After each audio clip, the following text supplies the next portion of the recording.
Hi dear friends, ഇനി നമുക്ക് ക്യാനിൽ കിട്ടുന്ന ട്യൂണ മീൻ വെച്ചിട്ടൊരു തോരൻ തയ്യാറാക്കുന്നത് എങ്ങനെയെന്ന് നോക്കാം. വളരെ എളുപ്പത്തിൽ ഉണ്ടാക്കാൻ പറ്റുന്ന ടേസ്റ്റി ആയിട്ടുള്ള ഒരു തോരനാണ് ഇത്. അപ്പോൾ നമുക്ക് ഇതെങ്ങനെ തയ്യാറാക്കാം എന്നൊന്ന് നോക്കിയിട്ട് വരാം. അതിനായിട്ട് ഞാനൊരു പാൻ അടുപ്പത്ത് വെച്ചിട്ടുണ്ട്. അതൊന്ന് ചൂടാകുമ്പോൾ അതിലേക്ക് 2 ടേബിൾ സ്പൂൺ വെജിറ്റബിൾ ഓയിൽ ഒഴിച്ചു കൊടുക്കുകയാണ്. ഓയിൽ ഒന്ന് ചൂടായി വരുമ്പോൾ നമുക്കതിലേക്ക് 1/2 ടീസ്പൂൺ കടുക് ഇട്ട് കൊടുക്കാം.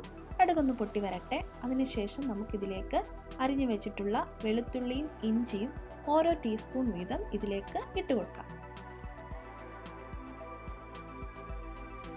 ഇഞ്ചിയും വെളുത്തുള്ളിയും നന്നായിട്ടൊന്ന് മൂത്ത് വരാൻ വേണ്ടി നമുക്കൊന്ന് വെയിറ്റ് ചെയ്യാം. ഇതൊന്ന് ഇളക്കി കൊടുത്തുകൊണ്ടിരിക്കാം. ഇപ്പോൾ ഇത് മൂത്ത് വന്നിട്ടുണ്ട്. ഇനി നമുക്ക് ഇതിലേക്ക് 2 വറ്റൽ മുളക് ഞാൻ ഇതുപോലെ ഒന്ന് കൈകൊണ്ട് പൊട്ടിച്ചിട്ട് കൊടുക്കുകയാണ്. അതും കൂടി ഒന്ന് മൂത്ത് വരട്ടെ. അതിനുശേഷം ഞാൻ ഇതിലേക്ക് ഒരു വലിയ സവോള ചെറുതായിട്ട് കൊത്തി അരിഞ്ഞതാണിത്. ഇത് ഞാൻ ഇതിലേക്ക് ചേർത്ത് കൊടുക്കുന്നുണ്ട്. ഇതൊന്ന് വഴന്ന് വരട്ടെ. ഇനി ഞാൻ ഇതിലേക്ക് കുറച്ച് കറിവേപ്പിലയും കൂടി ഇട്ട് കൊടുക്കുകയാണ്. നമുക്കിതൊന്ന് ഇളക്കി കൊടുക്കാം. സവോള ഒന്ന് വഴന്ന് വന്നാൽ മതിയാകും. ഇപ്പം നന്നായിട്ട് വഴന്ന് വന്നിട്ടുണ്ട്. ഞാൻ അതിലേക്ക് പൊടികൾ ചേർത്ത് കൊടുക്കാൻ പോവുകയാണ്. നമുക്കിതിലേക്ക് ഒരു 1/4 ടീസ്പൂൺ മഞ്ഞൾപ്പൊടി ചേർത്ത് കൊടുക്കാം. ലോ ഫ്ലെയിമിൽ ഇട്ടിട്ട് വേണം നമ്മൾ പൊടികൾ ഇതിലേക്ക് ചേർത്ത് കൊടുക്കാനായിട്ട്.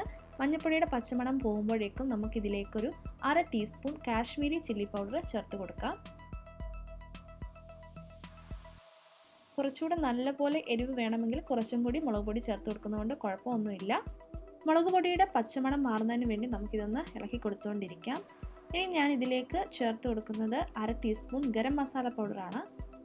അതും കൂടി ഒന്ന് മൂപ്പിച്ചെടുക്കാം. ലോ ഫ്ലെയിമിൽ ഇട്ടിട്ടാണ് ഞാനിതെല്ലാം മൂപ്പിച്ചെടുത്തിട്ടുള്ളത്. ഇനി ഞാൻ ഇതിലേക്ക് 1 കപ്പ് തേങ്ങ ചിരകിയത് ചേർത്ത് കൊടുക്കാൻ പോവുകയാണ്. ഒരു 3 പിടി കാണും. അതിനുശേഷം ഒരു 2-3 മിനിറ്റ് നന്നായിട്ടൊന്ന് ഇളക്കി കൊടുക്കുക. ഒരുപാട് അങ്ങ് തേങ്ങ വറക്കേണ്ട കാര്യമൊന്നുമില്ല. മീഡിയം ഫ്ലെയിമിലിട്ട് ജസ്റ്റ് ഒന്ന് ഇളക്കി കൊടുത്താൽ മതിയാകും. ഇനി നമുക്ക് ഇതിലേക്ക് ട്യൂണ ചേർത്ത് കൊടുക്കാം. ഞാനിവിടെ സൺഫ്ലവർ ഓയിലിലുള്ള ട്യൂണയാണ് എടുത്തിട്ടുള്ളത്. ആ ഓയിൽ ഫുള്ള് ഞാൻ കളഞ്ഞിട്ട് ഇതിലേക്ക് 2 ടിന്ന് ചേർത്ത് കൊടുക്കാൻ പോവുകയാണ്.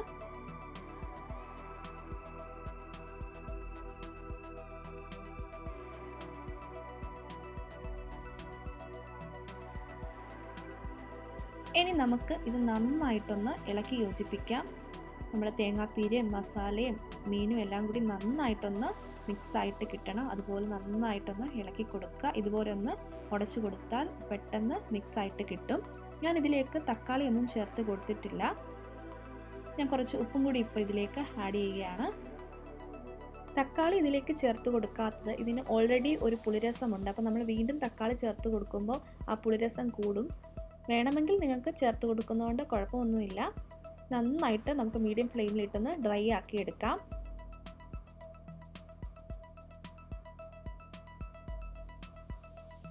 ഇപ്പോൾ ഇത് നന്നായിട്ട് ഡ്രൈ ആയി വന്നിട്ടുണ്ട്. ഞാൻ ഇതിലേക്കൊരു 3 ഏലക്ക പൊടിച്ചത് ഇതുപോലെ ഒന്ന് ചേർത്ത് കൊടുക്കുകയാണ്. ഇനി ഇതിലേക്ക് 1/2 ടീസ്പൂൺ കുരുമുളക് പൊടി കൂടി ചേർത്ത് കൊടുത്തൊന്ന് ഇളക്കി യോജിപ്പിക്കാം.